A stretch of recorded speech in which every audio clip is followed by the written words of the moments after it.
নমস্কার। ঠাকুর শ্রী রামকৃষ্ণদেব বলেছেন, টাকা মাটি, মাটি টাকা।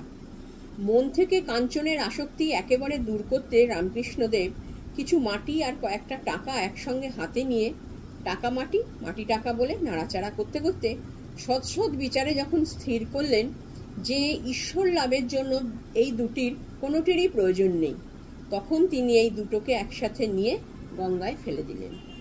এরপর রামকৃষ্ণদেব আর কখনই কাঞ্চনে হাত দিতে পারেননি। পরবর্তীকালে তার ভরণ পোষণের জন্য মথুরবাবু দায়িত্ব নিয়েছিলেন। তার জমিদারির তালুক থেকে তাকে দেখভালের জন্য তার ব্যবস্থা করেছিলেন। লক্ষ্মীনারায়ণ মারোয়ারি 10,000 টাকা দেবার প্রস্তাব করে ঠাকুরকে।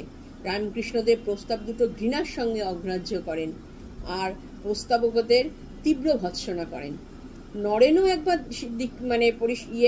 পরীক্ষা করেছিল ঠাকুরকে, যে ঠাকুর রামকৃষ্ণদেব তার যে সত্যিই তিনি যে বলেন যে আমি টাকা ছুলে পরে তার হাত বেঁকে যায়, তা নরেন পরীক্ষা করবার জন্য তার বিছানার তলায় একটি 1 টাকার কয়েন রেখে দিয়েছিলেন। তাতে বিছানা স্পর্শ করা মাত্রই শ্রী রামকৃষ্ণদেব তীব্র যন্ত্রণা অনুভব করে। তখন আবার নরেন স্বামী বিবেকানন্দের খুব খারাপ লেগেছিল।